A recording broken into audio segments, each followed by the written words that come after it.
flip the Star Wars world upside down. And so what you get is hollow characters. Yeah. And so, of course, it's a wasted season. And then, of course, you get, what do they bring in? They bring in the Mandalorian. Well, Mandalorian's already got his fame because that's a phenomenal series. And it basically, he encroaches on Boba Fett, and it becomes 2 episodes of what, 9 become the Mandalorian again. And so you get this whole scenario that I think that you lose sight of what you were trying to do, right? You dilute it to the point where it's not even recognizable, and there's no point in doing it.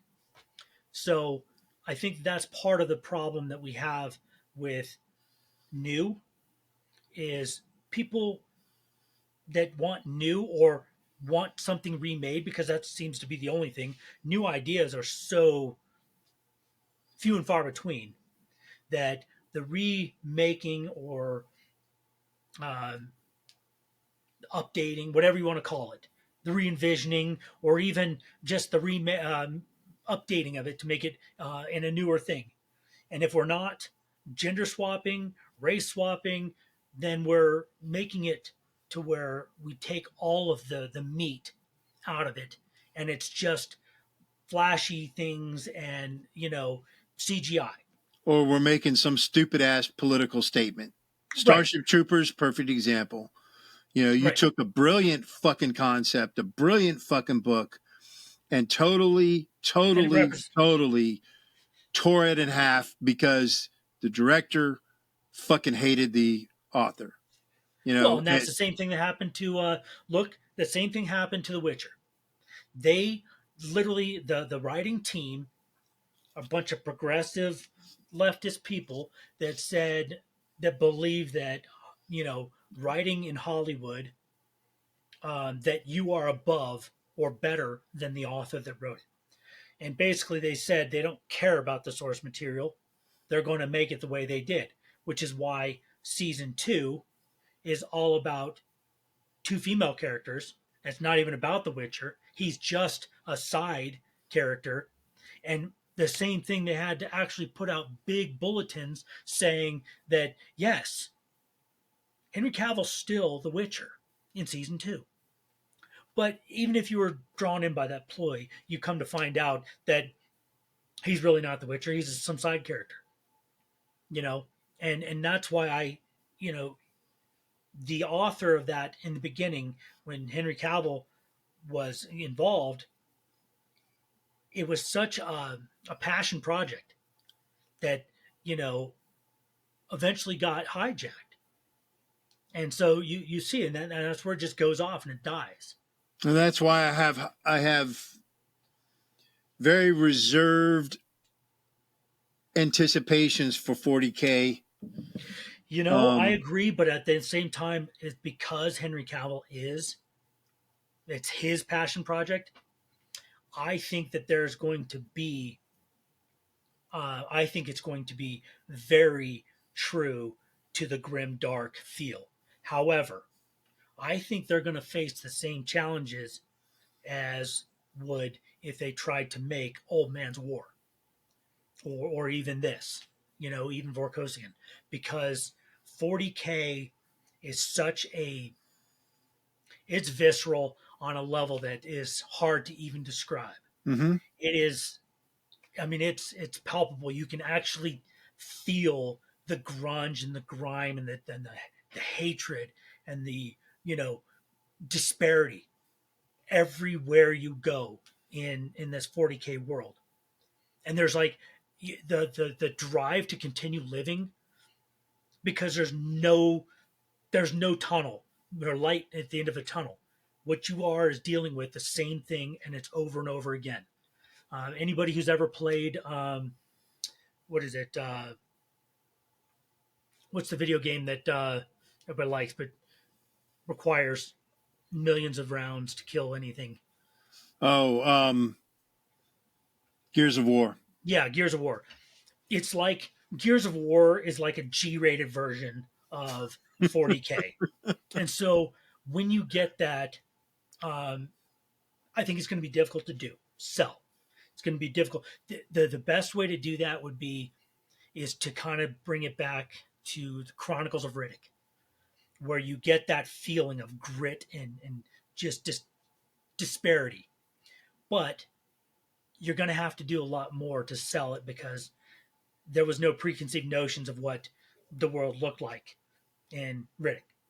So that being said, I think that I will say this. My closing part of this is that I would say that you are missing out if you don't at least give this series a fair chance. Yep. I would suggest if you truly enjoy science fiction or fantasy, or or if you just enjoy a good author, I would say check every preconceived notion out. Check your faith, your religion, your prejudice. Check that all at the door, and listen to it as if your mind is completely open. And I can honestly tell you, because that's how I approach this.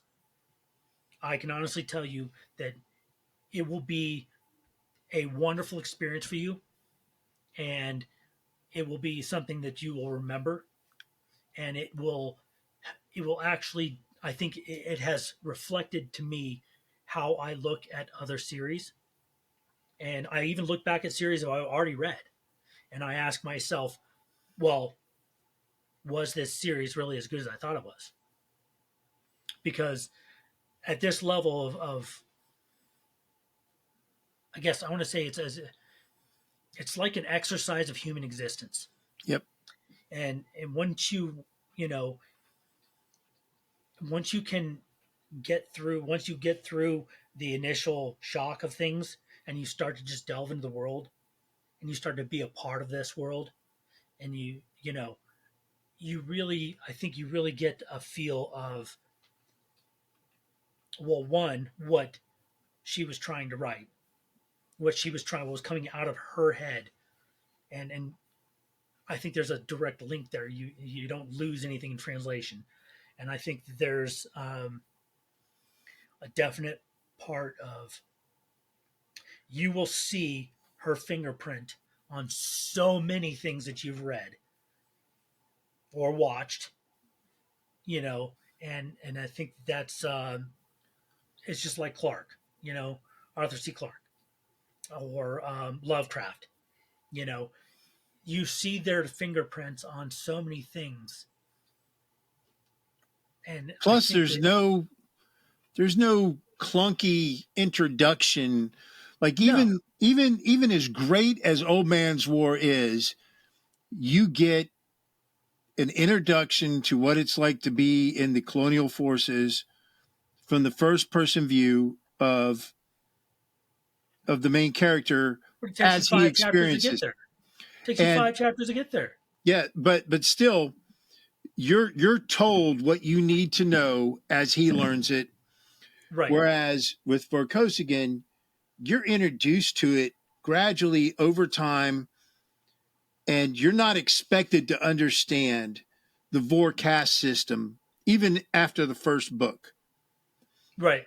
Or the issues that they have with other people and other people have with them. Right. By the time you finish Barry R, you will have a very good understanding of Barry R and the Vorkast system, and who some of the major families are. And, it's kind of like with Game of Thrones. I remember so I did not read the books first. I watched the TV series first.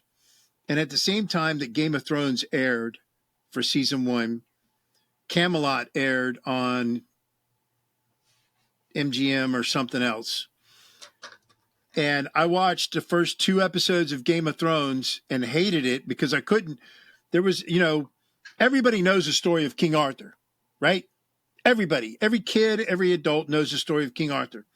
So you can be dropped into Camelot and understand who these characters are immediately. You know who Arthur is. You know who all the knights are. You know who Guinevere is. Lancelot. So watching Camelot was much more enjoyable to me than Game of Thrones. And after season 1 of Camelot aired, it was announced that they were canceling Camelot. And I was like, you motherfuckers. So I was like, all right, I guess I'm going to go back and give Game of Thrones another try. So I sat down and watched Game of Thrones, all of season 1, binge watched it. And I got continuity at that point, but it took 5, maybe 6 episodes before I had a really decent understanding of who the different houses were and where they lined up as far as who they were friends with and who they were enemies with. And the way that I approached Game of Thrones was when a new season started, I went back and rewatched everything that aired before that. So for each season that came out, I'd watch the entirety of it to get caught up again, to remind me who died and who didn't in the previous 2 or 3 seasons as we're going into season 4 or season 5 or whatever. Yeah, I did the same thing. But it's what we do with books as well, you know. Right. But there's a reason. I think a lot of that has to do with, as far as Game of Thrones as well, is there was so much time between when the new season started, that one, if you're reading or listening to, you know, at that point, that I think there's what, a year, maybe 2, a year and a half between some of those seasons, that you're literally that's probably like 150 to 200 books. And so for me to remember all the nuances of these little relationships and this little ticks here and there, and the minutia of the series is lost. Yep. So I had to watch it again, and then I could understand going into the next one, because they're the thing about Game of Thrones is very much similar um, to where you're just thrown in and you're expected to know what happened before. Yep. Yeah, and so I feel like that's important to know the minutia. Otherwise, if you don't, there's so much that won't make sense to you. But one of the things that she does very well, Lois McMaster Bujold does very well, is she writes it in a way where it's not important. All these other details aren't important to you, because she doesn't make them a requirement to understand the here and now. Whereas Game of Thrones, there were so many exterior factors and these families and whatnot, that when you heard about them and you picked up the detail that was necessary for you to carry forward, uh, they were just small details. And that's how George R. R. Martin does things. He gives you a bunch of details and a bunch of information, and then he doesn't just carry it out. Now you're expected to remember that 5 chapters later, and so it's a book series Plus, as well as a TV series that you have to give absolute attention to. plus So when a character does something in the Vorkosigan Saga that has its roots in something that happened in a previous 2 or 3 books before, she reminds you of what that is in a way that's not clunky. right, unlike Like B.V. like Larson, like like when when they lodged the the allegation against Miles that he was raising a military force, and the count that did that was responsible. He lost his 2 sons at the hands of Errol Vorkosigan in previous books. One of them being the reason why Miles was the way he was, and so even then, Errol gets down on his knees and says, "Would you have me, you know, have my son die to satiate, your your Revenge. revenge or whatever, because you've got it, you know. And that whole scene, how she plays it out in the book, even if you've only read this series once, you're then reminded of who that Count is, why he dislikes the Vorkosigans, and why he's doing what he's doing. You know, and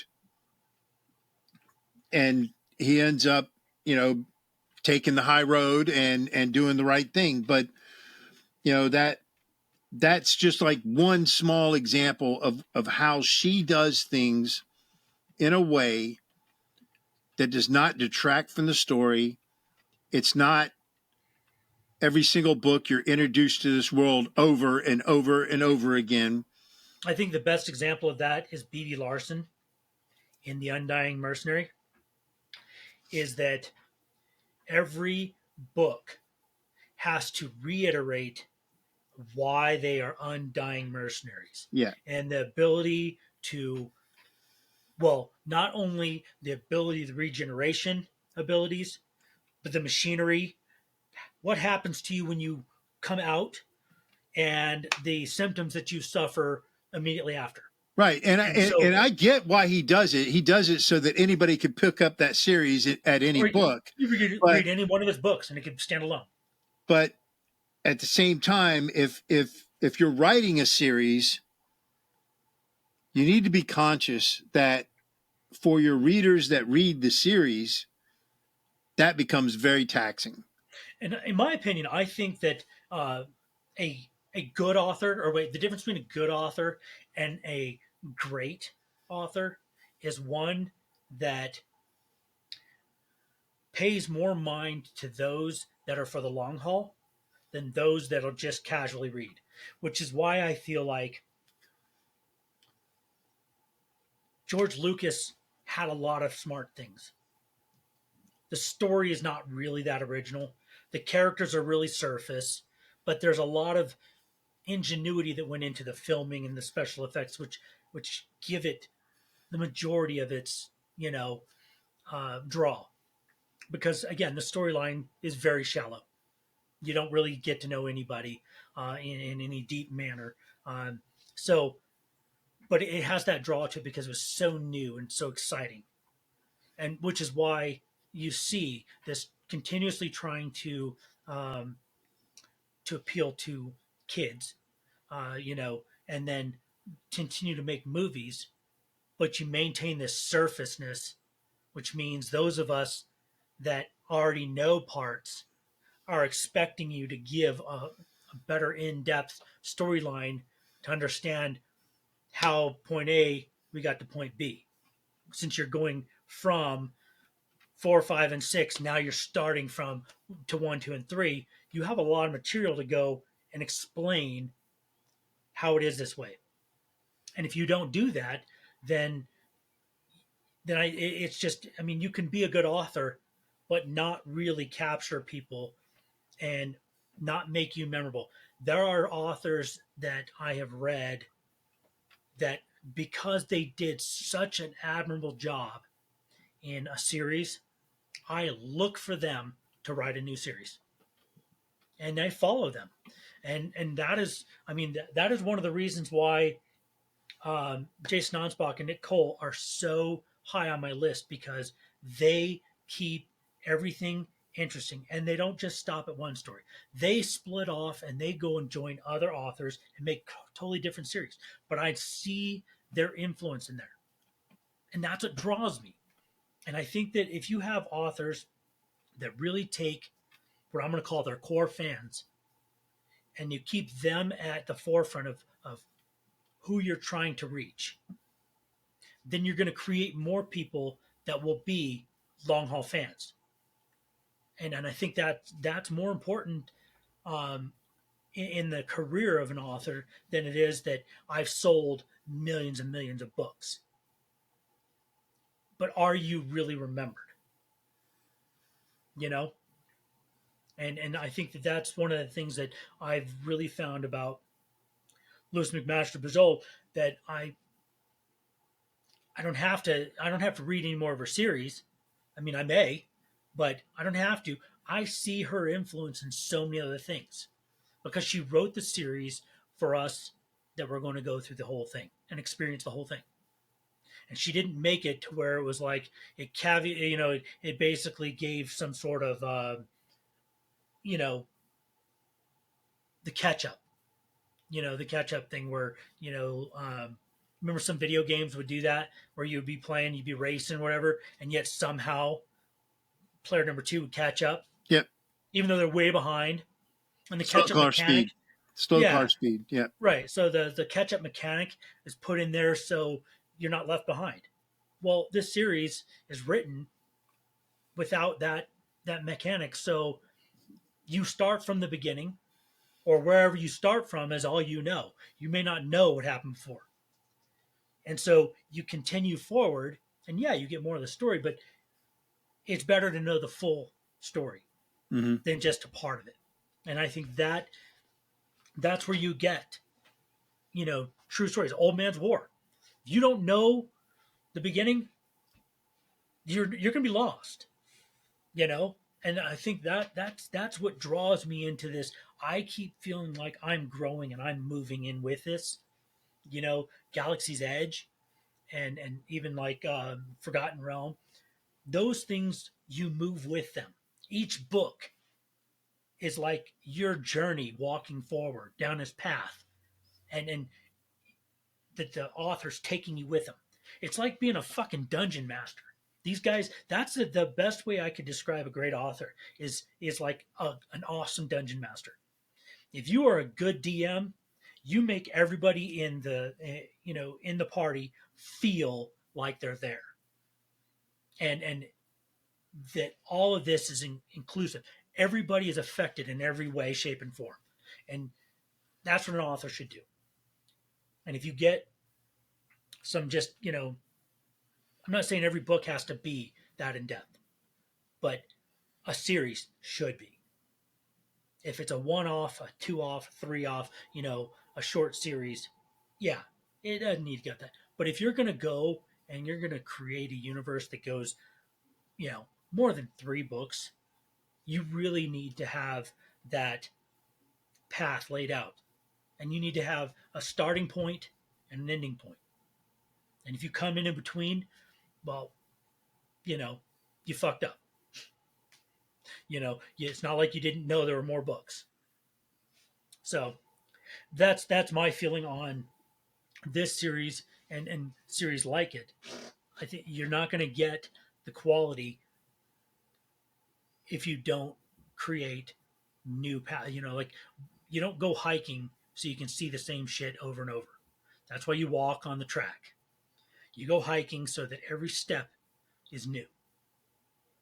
And that's what I think a good read should be. A good series should be a hike. That every turn, every change in the trail is a new sight and something you haven't seen before. And if it's that good, you're going to go that trail again and again and again. They're your favorite trails. So I would definitely recommend this to anybody who is a serious science fiction reader that likes a real story. And I would say that if you have an opportunity and you're capable, leave everything at home. Leave everything on the floor and go into it with an open mind. And I think it'll be one of the best experiences of a series that you'll come across. All right. I think that's a good stopping point. Absolutely. And yes, there's much we're going to have to cover on you bringing up the old Battlestar Galactica, bringing up the various other series that we may have different opinions on. But yeah, I think that it's a good start. Obviously, it's not been said yet, but Jeff and I have been friends for what? Since 2003? 2002? 2002. Yep, 2002. So, better part for 23 years. And we're friends. He's probably the closest person I have in my life, outside of my wife. But we share like-mindedness in a lot of things. And one of the greatest things that I think that we have is that we can be honest with one another. Neither one of us have to make the other one feel like pander to them to make them feel okay about it. If they read something or if they do something or they find something they like, we don't pander to one another and like, oh yeah, that's great. Like people do with other people's kids. Oh, they're so cute when they're all babies are ugly. I mean, at the end of the day, we find it's a great dynamic, and we argue, not in a bad way. We argue all the time, like brothers would do, because we both are very strong personalities and very strong minded, and so we argue. We argue because, but we also come to an understanding where we both are able to see each other's side, which allows us to, I think, makes us more well rounded in general. Yep. I mean, Jeff's a Catholic, and I am not a Catholic. I was raised Christian, but even my views on that have changed drastically. But that doesn't that's never stopped either one of us from experiencing any kind of read or anything like that that takes on new religions or new views, because it's not about me. It's not about Jeff. It's about the book, about the story. Well, I To let be you part of the heretics story. believe that. Well, you guys did create everything Yes, we from me. did. So yes, but anyway, so yeah, I this is just another adventure that Jeff and I are embarking on because you know trying new things, and so if you're watching this, I appreciate it. Thank you very much. All right. Well, that's going to be it. And this is going to be broken down into probably 3, maybe even 4 videos because it's an hour and 53 minutes at this point. So Do you we'll gonna break them see. down in like 30 minutes? Yeah, probably. The YouTube algorithm is for 20 minutes, but I really don't care about the algorithm. So Yeah, I think 30 minutes is good. um, yeah, so we'll figure out what we're going to talk about next time when we get to it. So I'm going to Okay. stop the Well, recording now and say goodbye. goodbye. Goodbye.